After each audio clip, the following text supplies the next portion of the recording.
জানাতে হয়, তাহলে উনি যেটাতে বিশ্বাস করতেন, যার জন্য সংসার সন্তান নিজেকে সবকিছু উনি বিলিয়ে দিয়েছিলেন, এই জাতির গণতন্ত্র, সেইটার প্রতিরক্ষা আমাদের করতে হবে।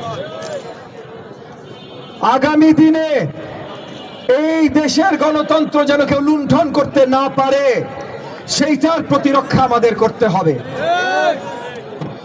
আমরা শুনেছি অনেকে এই অত্র নির্বাচন নিয়ে কথা বলছে যে এই নির্বাচনে তারা যদি বিজয় লাভ করে তারা এই দেশকে গণতান্ত্রিক দেশ থাকতে দিবে না, তারা প্রথম যে কাজটা করবে আপনাদের ভোটের অধিকার কেড়ে নেবে। আমরা আজকে মহান নেত্রীর জন্য দোয়া করতে এসে, ওনার স্মৃতির প্রতি সম্মান জানাতে এসে আমাদের প্রতিজ্ঞা করতে হবে যে আমাদের ভোটাধিকার, আমাদের গণতন্ত্রের অধিকার কাউকে কোনোভাবে আমরা কেড়ে নিতে দিব না।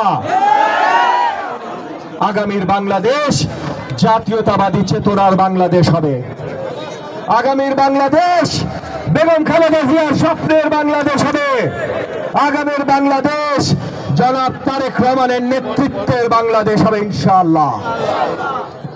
আমরা বেগম খালেদা জিয়াকে হারিয়েছি, কিন্তু আমরা পেয়েছি উনার সুযোগ্য সন্তান, আমাদের আগামীর প্রধানমন্ত্রী জনাব তারেক রহমান। তালি দিয়ে না।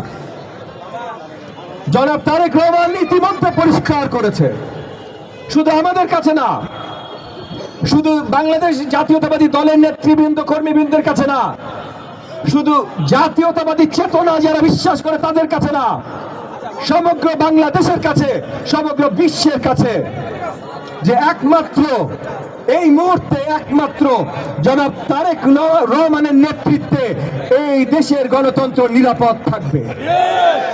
একমাত্র জনাব তারেক রহমানের নেতৃত্বে এই দেশের জনগণ নিরাপদ থাকবে।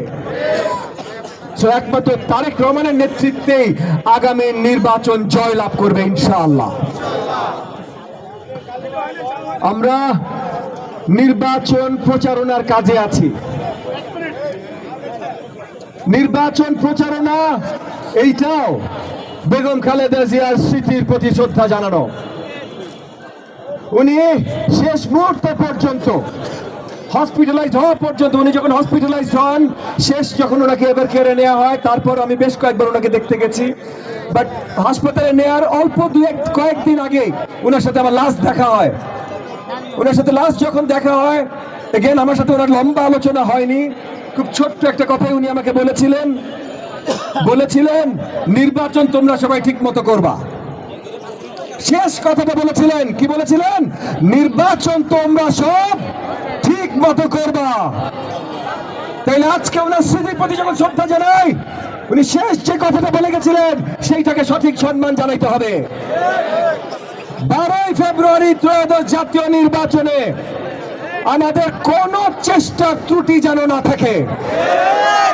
আজকে প্রত্যেকটি নেতৃবৃন্দ, প্রত্যেকটি জাতীয়তাবাদী চেতনার কর্মীবৃন্দ, আপনাদের একটা মাত্র দায়িত্ব, 12 তারিখের আগ পর্যন্ত ঘরে ঘরে আমাদের নির্বাচনী ইশতেহার পৌঁছায় দেয়া।